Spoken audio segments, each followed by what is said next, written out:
All right, this is lecture 3 for World War One. Today we're going to talk about America on the home front. So all this fighting is going on in Europe, and we're going to kind of talk about what's going on in the United States prior to us entering the war, and then also us in the war. So the war at home, the power of government has expanded. The president has started to regulate production of supplies. He has the power to fix prices and regulate war-related industries. And the reason they do this is to allow for these businesses to thrive, because they don't want to do anything that's going to hold back business when they're creating weapons and munitions and war-related products, because they want to get these products created as fast as possible. So what he does is he creates the War Industry Board. And the War Industries Board is placed under the power of Bernard Baruch, and he is a ex-Wall Street man, so he really knows the way businesses work and how they operate. And he starts to coordinate the government's purchases of military supplies. And what he actually ends up doing is looking out for these businesses. He sets prices high, and he creates like the amount of production that they're going to have. And he really does this, and it benefits businesses, and businesses are actually able to gain a profit. But the important thing about the War Industries Board is that it allows for the mass production of these products in order to really fuel the war and supply the war with what it needs.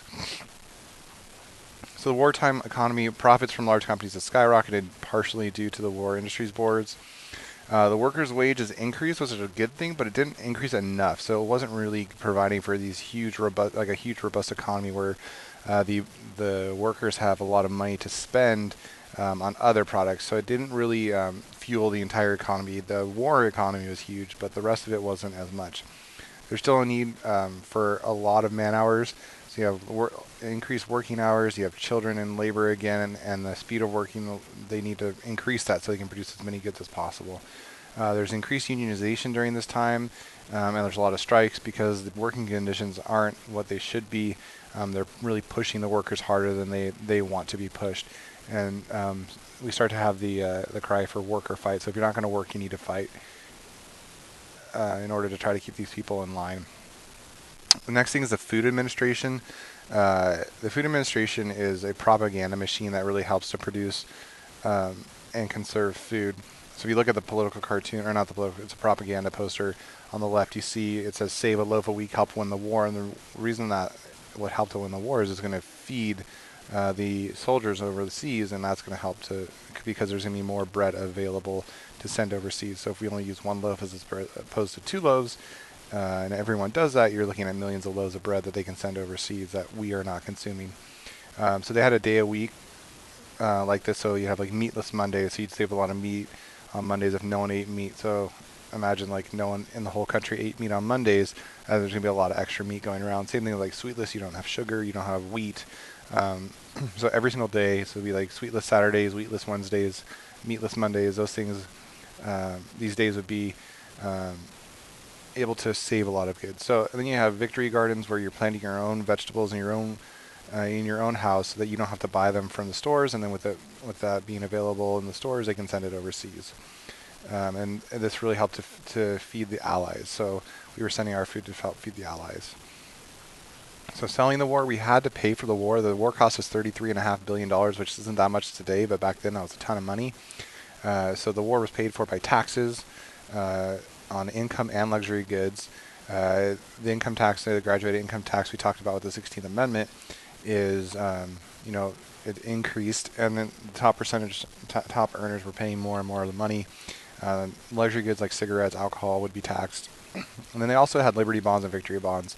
So it's basically an investment in your country. So you buy a bond for say $20, and that $20 goes to the government, and then later on when the war is over, that bond will be worth $40. So it's an investment in your country that you're going to get paid back, and it's going to be worth more. So you're not only doing something to help your country, you're also doing something to help yourself financially. And the Treasury Secretary made this quote because he's trying to sell Liberty bonds and victory bonds, and he says only a friend of Germany would refuse to buy war bonds. And he uses Germany because that's like the kind of appointed enemy of the United States, of the Allies, and so everything is going to be anti-German, which we'll talk about. Propaganda. Propaganda is one-sided information designed to persuade or keep up morale for the war. It's basically going to be pro-British, anti-German stuff. and also things that are going to kind of tug at your heart to make you want to support the war. So you see the political cartoon over here. It says, "Daddy, what did you do for the Great War?"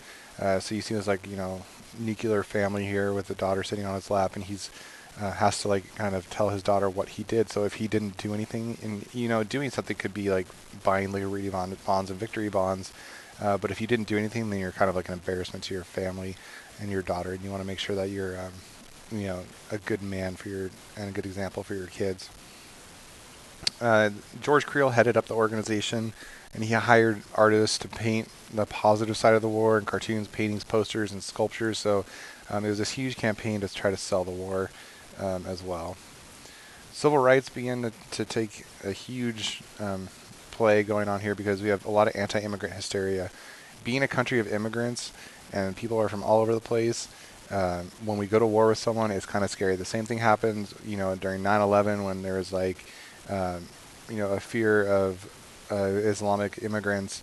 It's the same sort of thing here where we have the anti-German hysteria.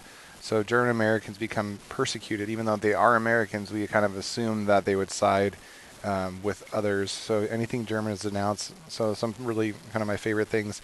You have hamburgers, okay, from Hamburg, Germany, are called Liberty sandwiches, and sauerkraut is called Liberty cabbage, and sauerkraut's made from cabbage. That's why. And it's kind of funny to denounce anything German. We did the same thing like 5 or 6 years ago when we were mad at the French for a week or two.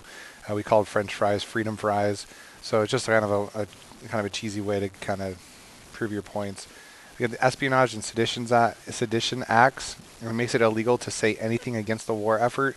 You basically don't want to be thought of as a traitor, and espionage is spying, and sedition is lying. So you don't want to be doing things that are like anti-American, and they basically considered it treason. They basically wanted to target socialists and labor leaders for their sedition. They don't want it because these people are like anti-war. So Eugene V. Debs, who we talked about, he receives a 10-year sentence in jail. He's arrested and goes to jail in 1920. The war is actually over, but he's convicted of sedition, and he's basically just talked poorly about the war, and that's not good for our country during wartime. You want people to to support the war, and Debs is kind of an interesting character, and he actually ran for president while he was in jail, and he actually almost got 1 million votes. Because of how popular he was with labor unions and workers. So more civil rights. You have the Great Migration. So again, there's the opening in factory jobs in the cities because people are going to war. So hundreds of thousands of African Americans migrate to northern cities, and we have these same push and pull factors that we talked about earlier. We had recruiters coming to bring African Americans to the north, and people that were already there sent for their families to continue that movement. We have women in the war. Women moved into male-dominated jobs. This is not Rosie the Riveter yet. That's World War II. But they do begin to start taking on factory jobs. Jane Addams, who you've heard of from the Hull House, founded the Women's Peace Party in 1915 because women were not receiving equal pay. She's basically pushing for equality with women and also pushing for the vote. So in 1919, we actually have the 19th Amendment comes in, which you guys have already learned, which is the women's right to vote. And here's a picture of women working, kind of an artist portrayal. You can see all the women back here are working as well, so it's not just her doing what was considered to be a male-dominated job. All right, that's the United States during the war. That's actually going to be the end of the war as well. Tomorrow, next lecture will be about the peace, or supposed peace.